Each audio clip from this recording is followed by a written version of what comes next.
नमस्कार. मी पल्लवी स्वागत करते तुमचं स्वामी समर्थ बाळ आपल्या यूट्यूब चॅनलमध्ये. तर आज माहूरगडच्या रेणुकाची कथा ही आपण ऐकणार आहोत. माहूरगडच्या रेणुका देवीची कथा. रेणुका म्हणजे एकविरा आई आणि एकविरा म्हणजे रेणुका असा उल्लेख पुराणात सापडतो.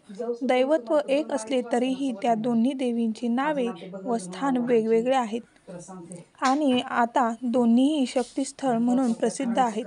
दोन्ही स्थळांची एक वेगळी ओळख आहे, वेगळी प्रचिती आहे. कारल्याची आई श्री एकविरा म्हणून तर माहूरची श्री रेणुका म्हणून प्रसिद्ध आहे. सर्वत्र देवींची विविध नावे असली तरी शेवटी ही सर्व देवी पार्वतीचीच रूपं आहेत. राजा रेणू कान्यकुब्ज प्रेसेन काशीत राज्य करीत होता. त्याच्या पत्नीचे नाव भागवती. ती दुर्गेची नेहमी उपासना करीत असे. राजा राणीला बरेच वर्ष मुलं नव्हतं. त्यासाठी त्यांनी पुत्र कामेष्टी यज्ञ केला. त्या यज्ञाचे फळ म्हणून त्याला एक मुलगी झाली. ती चैत्र शुद्ध पंचमी शुक्रवारी जन्मली. राजाचे नाव रेणू असल्याने मुलीचे नाव त्यांनी रेणुका ठेवले. रेणुकेचे पाळण्यातील नाव कमली असे होते. ती दिसायला फार सुंदर होती. पुढे ती मोठी झाल्यावर राजाने तिचे स्वयंवर करण्याचे ठरविले. स्वयंवरांसाठी तिन्ही लोकांतून अनेक मान्यवर मंडळी आली. अनेक राजे महाराजे त्या सोहळ्यासाठी उपस्थित झाले. स्वयंवर उपवर रेणुकेने जमदग्नी ऋषींना वरले आणि त्यांना वरमाला घातली. रेणुकेला 5 मुलं झाली. त्या 5 नावे रुमावंत, सुशेषा, वसू, विश्वासू आणि परशुराम अशी आहेत. एका दिवशी रेणुका नदीवर गेली असता तिला तिकडे चित्ररथ नामक गंधर्व आपल्या प्रेयसीसोबत जलक्रीडा करीताना दिसला. ते अतिशय मादक दृश्य पाहून माता रेणुका हरवून गेली. तिकडे ऋषी जमदग्नी रेणुकेची बराच वेळ वाट पाहत होते. आपल्या पतिव्रता पत्नीला का उशीर झाला म्हणून शंकाकुल ऋषी जमदग्नींनी अंतर्ज्ञानाने पाहिले. घडलेला प्रसंग त्यांच्या ध्यानात आला. त्यामुळे त्यांचा राग अनावर झाला. ते संतापले. त्या अपराधांची शिक्षा म्हणून जमदग्नी ऋषींनी रेणुकेस आईस ठार मारण्याची आज्ञा आपल्या 4 मुलांना केली. 4ही मुले मातृभक्त असल्यामुळे त्यांनी आज्ञा नाकारली. त्यामुळे जमदग्नी आणखीनच चिडले. त्यांनी आपल्या 4ही मुलांना शाप देऊन अग्नीने जाळून भस्म केले. तेवढ्यात बाहेर गेलेला परशुराम तेथे आला. त्यांनी झालेला प्रकार परिस्थिती बारकाईने पाहिली आणि रामाने वडिलांची आज्ञा शिरसावंद्य मानून आपल्या परशूने आईचे धड वेगळे केले. परशुरामाने केलेल्या धाडसावर ऋषी खुश झाले. त्यांनी परशुरामास वर मागण्यास सांगितले. आपल्या आईवर आणि भावांवर असलेल्या प्रेमापोटी त्यांनी आपल्या आईस व भावंडांना जीवनदान देण्यास सांगितले. परशुरामाची विचार शक्ती ऋषींना आवडली. त्यांनी परशुरामांची इच्छा पूर्ण केली. मृत बंधू जिवंत झाले. मात्र रेणुकाचे मस्तक छिन्न विछिन्न झाले होते. त्यामुळे परस्त्रीचे मस्तक जोडून रेणुकेस जीवनदान दिले. त्या कार्याची नोंद साऱ्यांनीच घेतली. म्हणून परशुराम हे नाव लौकिक झाले. रेणुका आपल्या संसारात पुन्हा मग्न झाली. रेणुकेस एक बहीण होती. तिचा नवरा सहस्रार्जुन हा नर्मदा काठांचा महिष्मती नगरीत राज्य करीत होता. एकदा सहस्रार्जुन राजा सैन्यासह भ्रमंती करीत असताना त्याला भोजनाचे आमंत्रण ऋषी जमदग्नीने पाठविले. राजा व राजाची सेना थकून आश्रमात आली. ऋषींनी त्यांचे स्वागत केले. आश्रमातील पंचपक्वान्न जेवून ते तृप्त झाले. राजाला जेवण खूप आवडले. त्यांनी चौकशी केल्यावर कळले की आश्रमात कामधेनू आहे. सहस्रार्जुनाने लोभाने कामधेनूस मागितली, पण ऋषी जमदग्नींनी जप तप व सामर्थ्याने कामधेनू मिळवली होती. त्यामुळे ती कशी देणार हे शक्य नाही म्हणून सांगितले. राजा हट्टाला पेटला. मग त्यांनी आपल्या सैन्याच्या जोरावर युद्ध करून कामधेनू मिळवण्याचा प्रयत्न केला. परंतु कामधेनूच्याच शक्तीने आश्रमवासियांनी सहस्रार्जुनास पिटाळून लावले. राजाने तेथून पळ काढला. पण त्यामुळे राजा खूप चिडला. राजाचा झालेला पराभव त्याला सहन होईना म्हणून डाव ठरलेल्या सापासारखा राजा सहस्रार्जुनाने जमदग्नी ऋषींच्या आश्रमांवर अचानक हल्लाबोल केला. अचानक झालेल्या हल्ल्यात ऋषी जमदग्नींचा वध केला. नंतर मेहुणी रेणुकेवर 21 वार केले.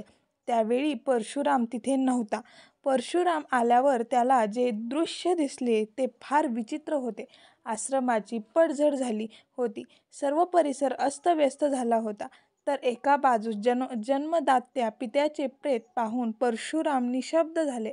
तेव्हा रेणुका माता उद्गारली, हे क्षत्रिय सहस्रार्जुना, माझा पराक्रमी राम 21 वेळ ही पृथ्वी निक्षत्रिय करेल. परशुरामाने आपल्या आईची इच्छा व दिलेला शब्द पाळता त्यांनी असं वचन दिले की मी तुझी सर्व इच्छा पूर्ण करेल. परशुरामाने कावड करून एका बाजूला जखमी आई तर दुसऱ्या बाजूला पित्याचे प्रेत घेऊन तो पित्याच्या अंत्यविधीसाठी तो पवित्र भूमी शोधत निघाला. सह्याद्री पर्वताच्या पायथ्याशी माहूर गंगेच्या तीरावर नांदेड जिल्ह्यात किनवट तालुक्यात पोहोचला. हाच परिसर आपल्या पित्यांच्या अंत्यविधीसाठी योग्य समजून तो मृत पित्यास अग्नी दिली. माता रेणुका त्यात सती जाण्यास निघाली. आपली माता आपल्याला सोडून सती चालली आहे हे परशुरामाला पाहावेना. तो फार दुःखी झाला. त्याला तो क्षण आठवला. वडिलांच्या सांगण्यावरून आपण आपल्या आईचे शिरच्छेद केले होते, पण वडिलांनी दिलेल्या वरामुळे ती पुनर्जीवित झाली. पण आत्ताचा प्रसंग वेगळा होता. आई रेणुका माता जखमी अवस्थेत होती आणि वडील मरणावस्थेत आणि त्यातही आई सती चालली होती. एकाच वेळी इतके दुःखद प्रसंग परशुरामावर आले. त्यामुळे तो व्याकुळ झाला.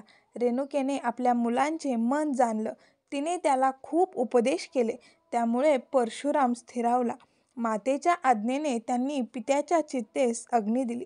नंतर त्याच चितेस आपली आई सती जाणार हृदयभेदक तो प्रसंग पाहायला लागू नये म्हणून परशुराम तेथून दूर गेला. 6 दिवसांनी माता पित्यांचे क्रियाकर्म करण्यासाठी माहूर येथे आला. प्रत्यक्ष दत्तात्रयांच्या हस्ते श्राद्ध विधी पार पडले. माहूर गडावरील प्राचीन मंदिरात रेणुका अर्थात एकविरा देवींची मूर्ती आहे. मातेची स्मृती म्हणून परशुरामाने ही मूर्ती स्थापन केली. आईला दिलेले वचन पूर्ण करण्यासाठी परशुराम शंकराकडे शस्त्र अस्त्र विद्या शिकण्यासाठी गेला. तिथे त्याने तलवार धनुष्य बाण भालफेक परशु चालवण्यात प्रावीण्य मिळविले. त्याने स्वबळावर सैन्य उभे केले आणि पहिले आक्रमण महिष्मती नगरीतील राजा सहस्रार्जुनावर केले.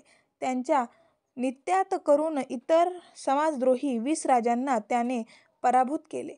आपल्या परशुरामाने प्रचंड पराक्रम केले आणि खऱ्या अर्थाने रामाचा तो परशुराम झाला. याच वेळी गणपती व परशुरामांचंही युद्ध झालं आहे. परशुरामाची श्रीरामाची भेट झाल्यावर परशुराम संन्यासी तपस्वी झाले. परशुरामाने जिंकलेली सर्व भूमी एका यज्ञात कश्यप ऋषींना अर्पण केली व प्राचीन मार्ग कोकणात उतरला असावा. त्या घाटात 2 तांदळा आहेत, एक परशुरामाचा तर दुसरा कोकण देवीचा. माहूर येथील डोंगरावर उंच जागी रेणुका देवीचे मंदिर आहे. देवळात जाण्यासाठी 1200 ते 1500 पायऱ्या चढून वर जावं लागतं. गाभाऱ्यात तांदळा दगडातली शेंदूर चर्चित मूर्ती आहे. त्यावर चांदीचा टाप लावला आहे. बैठकींवर सिंह कोरला आहे. देवींचे रूप उग्र स्वरूपाचे दिसते. मंदिराच्या बाजूलाच महालक्ष्मी व तुळजाभवानी ही 2 मंदिरे आहेत. एका गौरीच्या शिखरावर श्री दत्ताचे स्थान आहे. मंदिरात दत्ताची एक मुखी मूर्ती आहे. बाजूला तीर्थ नावाची कुंड आहे. तेथेच परशुरामाने आई वडिलांची अंत्यक्रिया केली असे सांगतात. रेणुका हीच परशुरामाची आई. तिचे दुसरे नाव एकविरा. आईच्या आठवणीने उचंबळून आलेल्या मानाने परशुरामाने कडेकपारीत बाण मारला. त्या ठिकाणी एकविरा देवी प्रकट झाली अशी आख्यायिका आहे.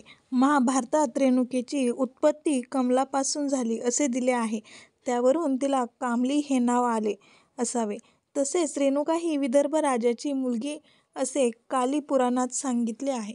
तर अशी ही माहूरगडच्या रेणुकाची कथा.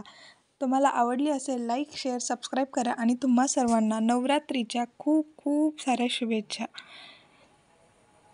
माहूरगडच्या रेणुका माता की जय.